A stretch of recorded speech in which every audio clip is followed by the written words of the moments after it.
So it's 1 month after our first ever MSC cruise, and it's time to give our thoughts on this cruise and our experience on the MSC Harmonia. And we're going to give you some honest feedback showcasing what we thought MSC did really well and what they can improve and what absolutely shocked us, to be fair. And just to be clear, before we start, our cruise was a low-cost budget cruise. We didn't pay a lot for it, and it was also the cruise that was affected by the Bolivian passengers incident. And this incident we're going to steer completely away from because it wouldn't be fair. But what it did do was force us to completely engage with the MSC cruise ship experience, because we were confined to the ship for a lot longer than we thought, and it was in effect a crash course in the MSC experience. So what did we like, what did we think was okay, and what did we absolutely loathe? So we're going to be fair, we're going to be balanced. Here goes. So first, the good. And unlike many cruise lines, MSC allow passengers to embark at any port. And we wondered how this would work in practice, but check-in and boarding was easy and effortless. Arriving at the cruise terminal, we handed over our bags, showed our boarding passes, and then we repeated that at another desk where we showed our boarding passes again, and then before we knew it, we were boarding. It was easy and very quick, so thumbs up for that. So next, well, we're going to give a shout out for our outside cabin. We really liked it. It wasn't palatial, but it was bright, it was airy, and it had more than enough space. And for the price we paid, this was an absolutely great cabin. Now, I think we also need to shout out the amazing pizza, and the pizza on MSC is much lauded, and it has a reputation for serving the best pizza on a cruise ship, and boy, this didn't disappoint. It's available through most of the day. There's a wide variety of bases and toppings to choose from, and it was delicious. So the next thing we really liked was the cocktails, and we purchased the easy drinks package, so we did have to pay for them. Of course, they weren't all included, but there was a really good selection, and the cocktails were really well made by the bar staff, who didn't skimp on the measures either. So well done, MSC. And although the drinks package was a considerable extra cost, you do get a good cocktail, so you do, I think, get value for money. I think we also need to give a massive shout out to the excellent showcast, who put on some incredible performances during the week for us. There was excellent singing and dancing, a very talented performer using the aerial hoop, and some brilliant acrobats from Ghana who really entertained the crowd. And just to give you a taste of why we thought they were so good, here's some of Nettie's favourite bits from these shows.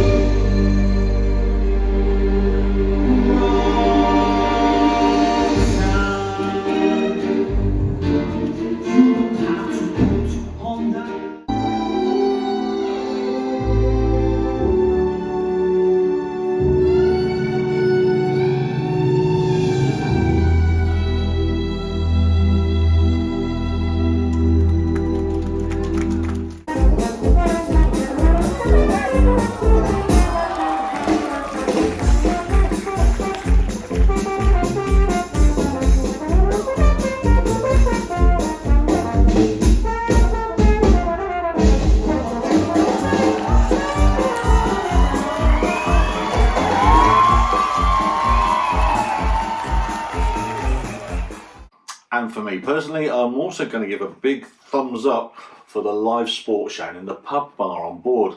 It meant I didn't miss the important matches. And lastly, in this category, we're going to give a big shout out to the reception staff. They were incredible, and they had a really difficult week with the incident and everything, but they remained friendly and polite throughout. And the minor problems we had with our cabin, because we had a problem with our safe, well, they were quickly resolved and attended to. So really, really good reception staff. So now for the bad. And when we say bad, what we're actually talking about here is minor niggles that we would normally happily overlook, but we're going to include them in this video just for completeness. And first up in the minor niggles section is MSC's online portal, and the completion and uploading of pre-cruise information to obtain boarding passes is mandatory, but it just didn't work for us at all. And in the end, I had to ring up the MSC helpline, where a very nice lady was able to override this system and get boarding passes emailed to us, so thank you. Our next niggle relates to what was very, very slow service in the main dining room.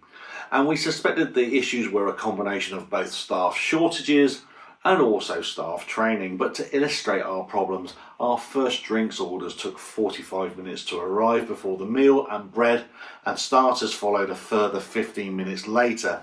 And we noticed some strange going ons as well, with bottles of red wine being served in buckets of ice, and there were lots of other crazy things going on. So not major dramas, but indicators, I think, of underlying problems. Right, now our next not great point relates to the cleanliness of the cabin. And I just want to be clear here that the cabin stewards work so hard in very challenging conditions, but we have to say the level of high level cleaning in the cabin was overlooked and dust was accumulating on these surfaces. Again, not a drama, but not the standard we've experienced on other cruise lines. Now, MSC is a very multicultural cruise line and all announcements are in up to 6 languages. We didn't mind that at all, actually, it was quite nice. But the TV channels in your cabin also cater for these various languages. In terms of English-speaking languages, well, there were only 3 and they were all news channels, which meant it was hard to escape the doom and gloom of the world. And let's face it, there's plenty of that going on. So it would have been nice if just one of those English-speaking channels was more entertainment-focused. Again, not a drama, just a minor niggle. Our last petty niggle was that the fruit juices sold from the self-service machines in the restaurant and buffet areas at mealtimes was so watered down you couldn't tell what flavours you were drinking. I mean, they were really watered down, and this was even after the staff had topped up the concentrate reservoirs. Just a bit of cost saving, I suppose. So just another minor niggle. So now for the terrible. And it won't be a surprise to those of you that watched our vlogs that the food offerings on board is the first issue in this category. The food offerings we thought were really poor, apart from the pizza, of course, which was amazing. One of the main issues with the food was that they were seemingly unable to keep the food hot. The bain-maries cannot have been working. We specifically raised this issue with the maitre d' and later the guest relations manager, who both said that they'd investigate and resolve the issue, but that never happened, not throughout the whole duration of the cruise, and the food offerings were at best tepid or weak. This issue even spilled into the coffee port area too, where coffee was served to us lukewarm and a pot of tea was served to us filled with actually cold water in it.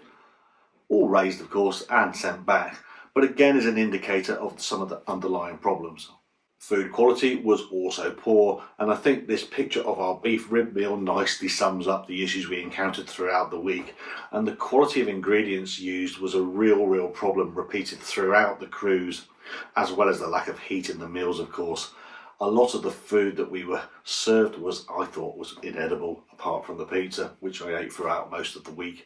Our next issue was also food related, but when I asked for dairy-free milk alternatives, 2 separate members of the kitchen team told me they had none.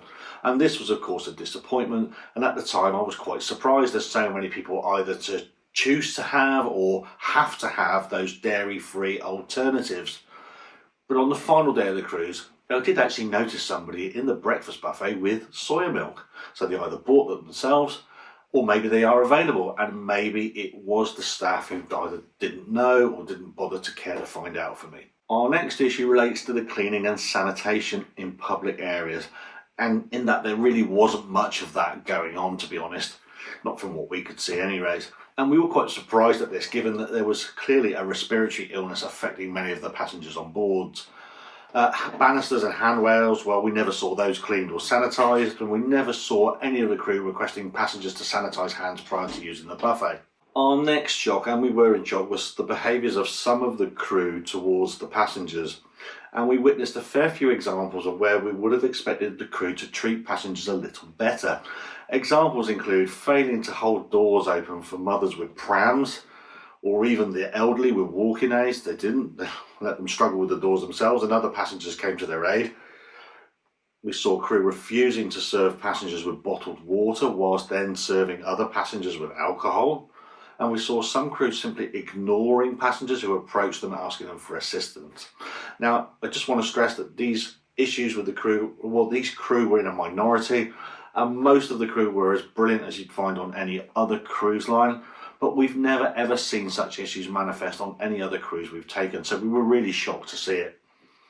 Normally the warmth and kindness of the crew are a very memorable part of the cruise holiday. It wasn't on this one. Our final issue relates to disembarkation. And whilst embarking was easy, disembarking wasn't. Each cabin was allotted a disembarkation time, and there's nothing unusual about that. But the allocated time seemed to take no account of whether you had had priority disembarkation through the Loyalty Club scheme, or whether you'd booked trips, or in our case, a luggage transfer through the ship to allow a day exploring in port before we were flying home. And we met many passengers who were made to disembark very late in the morning, and as such they missed their flights, or they missed their planned and booked activities at the disembarkation port. And it was the lateness and slow speed of disembarkation that was the problem. It just seemed really badly planned, really badly organised, and it was ultimately costing passengers extra money and additional stress on what had already been a difficult cruise. So how serious were these issues? Well, speaking to other passengers on the ship, they'd encountered similar issues, and we actually did frequently encounter the phrases "worst cruise ever," "never again," and clearly the issues with the Bolivian incident had compounded the problems with the passenger experience on the ship. So that's it, warts and all. Our first MSC cruise experience wasn't entirely a positive one, and for us it was the food issue that eventually wore us down. And it is something MSC definitely have to look at and address. Even on a budget cruise, food offerings have to meet a basic standard. So for completeness, MSC did provide compensation for the parts of the cruise where ports were missed out due to the Bolivian passengers incident, and they reimbursed the cruise fare for this part of the cruise. But for passengers who've been on board longer, they clearly experienced many of the issues that we had throughout the duration of their holiday. So MSC, there is definitely room for improvement, but keep doing what you do well, because when you get it right, it's a really good experience for the passenger. And if you are considering a cruise with MSC, well, we hope that you don't encounter the issues that we did, and we'd like to assure you that we've spoken to other cruise lovers who are big fans of MSC, citing their excellent holiday experiences with them. We certainly don't want this video to put you off an MSC cruise, and we know that every holiday can take a difficult turn at any time, but we do hope this video does open your eyes to the pros and cons of the MSC way of cruising. Would we take another MSC cruise? Well, we've been asked that a lot since returning from this trip. And to be honest, we have been put off somewhat despite the price paid and the compensation offer. But you know, never say never. Thanks for watching. Don't forget to like and subscribe. Cheers.